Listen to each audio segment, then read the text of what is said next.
Happy holidays, everyone. Today I'm reviewing some HO scale Bombardier multi-level coaches from Atlas. My cars are decorated for New Jersey Transit. I have car 7588, which is a standard trailer car with just a plain NJT scheme. See right here.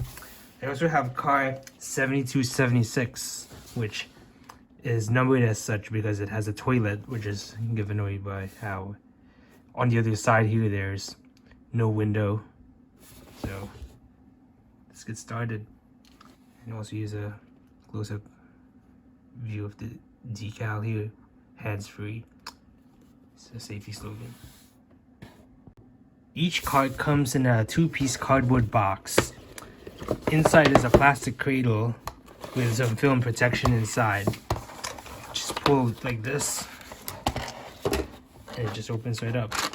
Should do a good job protecting the model from storage and transport. Also inside the box is a couple of documentation. For example, here's some warranty information. Also here is some instructions to like remove the car body. Let's see what else is here. It's real simple. It'd be useful if you like want to add some figures inside. And here's the warranty registration card. The cars have an MSRP of $84.99. I paid $59.99 each from trainwheel.com. The cars are a staple of Northern New Jersey commuter service.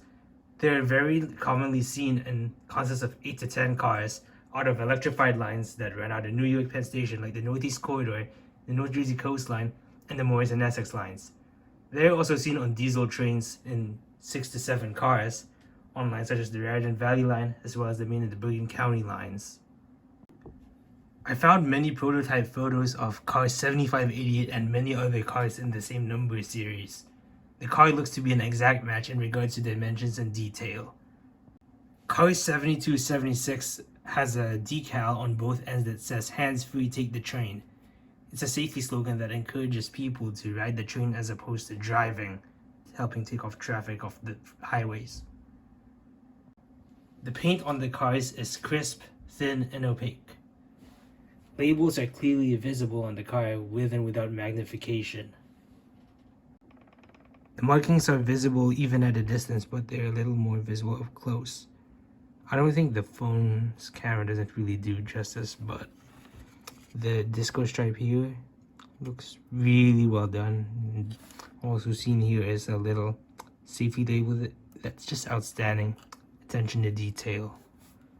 The graphics on cars 7276 are also faithful to the prototype, as well as other cars that also have this label and other variations. Atlas has the other versions, but they're also not the toilet version. I got this car in particular because it has, as you see here, there's no window since there's a lavatory on this end.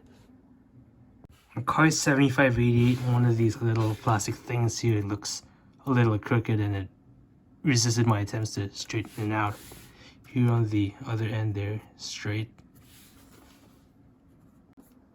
There are no uncoupling levers, air hoses, or MU cables.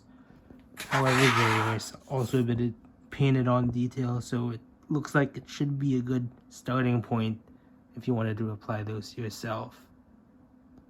Also, the diaphragms on the end here are also made out of rubber, which isn't something you see every day on a passenger car like this. Yeah, it does pop out, but it's really easy to just pop back in like this.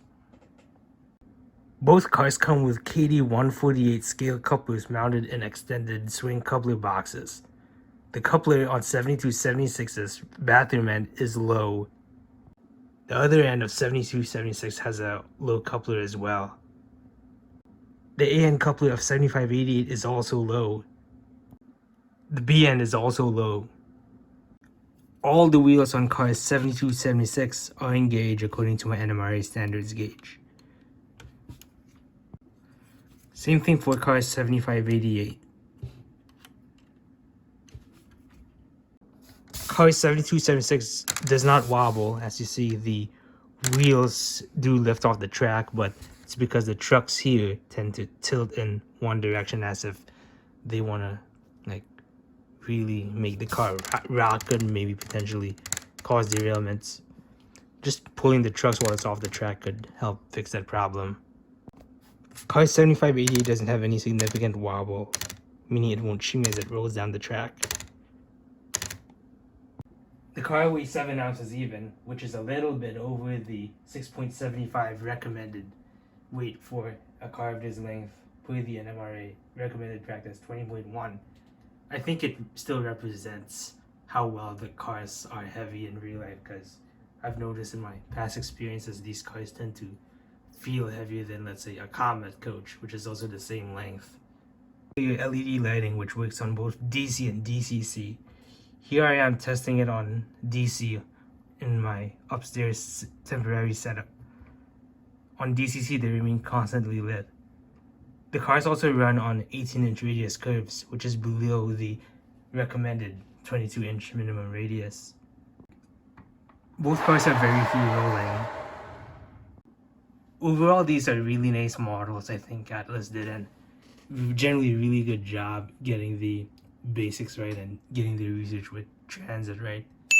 At the same time, I'm a little disappointed in some of the operational aspects. At this price level, I think a car that is like $85 really shouldn't have culverts that are noticeably low, as well as trucks that are like inconsistently, sometimes they get stuck a little tilted. For that reason, I'm going to take 1 star for this operational issue. I'm also going to take half a star for the lack of more separately applied details, which on a car at this price range, I think it could have been done a little better, but overall these are still great cars. I recommend it. My final score for them is 8.5 out of 10 stars.